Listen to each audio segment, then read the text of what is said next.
Alright, so let's create our first visualization with Flourish. Let's begin with something simple, such as a world map with data from just 1 year, right? From the year 2012. If you remember, we had one data set called Gapminder 2012, and these are several world indicators from that year, country by country and continent by continent. So I'm going to go to Flourish. I'm going to click on New Visualization, and when the shelf with all the visualizations available here shows up, I am going to select Map the World. All right, so this is going to appear over here. You will see it takes a little bit to load all the thumbnails. I'm going to click here on Map the World, and let's create a world map with a couple of options. We are going to visualize, for example, as I showed you in the original. In the first video of this series, I showed you an example that showed you fertility rate, children per woman, and then life expectancy. So two maps side by side, okay? Children per woman and life expectancy. So let's create something similar to that. Now, as I said before in the previous video, whenever you load a new template in Flourish, that template will come with a specific data, right? With pre-existing data. While the map loads, let's take a look at the right shelf over here. So the basic interface in Flourish is that up here you have the preview of the map, and then you can access the data over here, right? This is the pre-existing data. We're going to change that in 1 minute. And as you can see, when you're going to create a map in Flourish, it lets you create both color maps, all right? So you can load data that is connected to the colors of the regions of the map, or you can use point data, right? So you can see here, for example, that we have data from different cities in the world. Let's take a look at the data first before we change it, because we are going to remove some of this data. So if you click on data, you will have access to the two spreadsheets that the data comes from. So first of all, you have shading data, which is the data that is being used by Flourish to color the regions of the map. And then you have points data. The points data, if you are going to use point data for some reason, if you want to create a bubble map, for example, you will need latitudes and longitudes, okay, in your data set. So Flourish will know where to place all these bubbles. This is something that we will do later with the county level map of the United States, but for now we are not going to do that. We are going to limit ourselves just to shading data. Therefore, what I'm going to do is to go back to preview, up here, preview, let's go back to the map, and I'm going to change a couple of things over here. Now, this here is the interface that lets you change the appearance of the map. So first of all, you have appearance, so you can change the background color if you want. Zoom is on by default, so you can zoom in. By the way, the interactive map also has a search box, so if I go here, and this will be shown when you export the map to be published. So if I want to look for your own country, for my own country, Spain, I can just click here and Spain will be highlighted on the map, okay? So we can change the appearance, we can change the border color, we can change the border highlight. We're not going to do any of that, but if you wanted, for example, to change the border color to, I don't know, blue or whatever, you could do that if you want. That's not a great idea, so I'm not going to do it, okay? Now, shading is the part that controls how the different regions of the map will be shaded. So we are going to keep these on, because that's what we want. And then points, we don't want points data, right? So we are going to disable points data. I'm going to go over here and disable points data.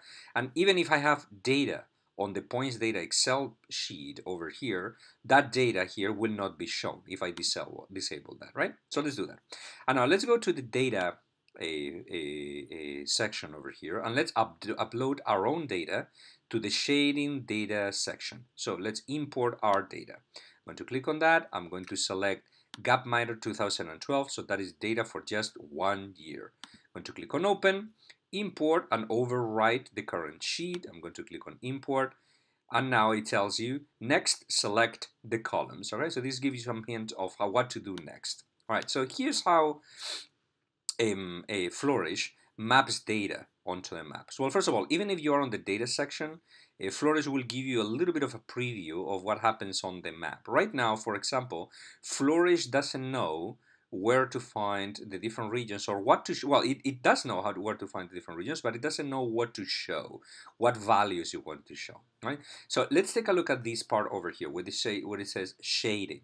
The first thing that you need to tell Flourish is what column of your dataset contains the region names, right? On my dataset, fortunately, it's the first column, but it could be the second column or the third column that contains the region's names, okay? So for example, if I had the country names on column C, Over here, I will need to write C to tell Flourish where to find the country names. But in my case, it's column A, all right? They are already there. Now, the values that you want to map. Let's suppose, for example, that you want to create a map of fertility rates, okay? Children per woman in 2012. That will be column G on your data set, right? So that's the one that I'm highlighting, all right? But Flourish doesn't let you select by highlighting things. You need to type things, okay? So I'm going to go to values here. I'm going to click here, right, to make that. And I'm going to change that. I'm going to erase B, and I'm going to write G instead, right? And let's take a look at what happens when I click out. The data will be loaded on the map, right? It will take a little bit, but the map will load. There we go, right? So I could go back to the preview to see how the map looks like. And as you can see, the darker the color, the higher the number of children per woman on each one of these countries. Okay. Now, the size of a map or any graphic that you create in Flourish can be changed. Okay. By default, it's going to show the preview using the available width. But you can make these typical tablet width. You can make it typical mobile width. All right. So it's going to change that. Or you can use a custom size. Right. I'm going to just go back over here. So remember that you can switch back and forth between these options. And then you can click here and change these to, if you want it to be a little bit smaller, 900 for example, it's going to make it a little bit smaller if you want to fit the map a little bit better on the window. Now, you will see that in general, when you create maps in Flourish, Flourish is going to use a continuous color scheme, right? So this is a continuous color scheme, so it's like a gradient, right? But you can change that, and this is something that we are going to play with later on in another video. So I could go, for example, to shading legend. Sorry, well, the shading legend is not the one that lets you control the color. We'll get to that. But this is just for you to see that you can hide and show the legend, okay, if you want to. You can change the legend type, all right, so you can customize it if you want. You can change the text size of the legend. For example, I can make it enormous if I want. All right, so you can change that. You can change the color of the text. So you can put the legend at the bottom if you want, instead of on top. You can put it on top or at the bottom, okay, whatever you prefer. And then the shading part is the one that lets you change the color scheme. Let's suppose that you don't want a continuous color scheme. By the way, before I get to that, notice something that is really cool about these.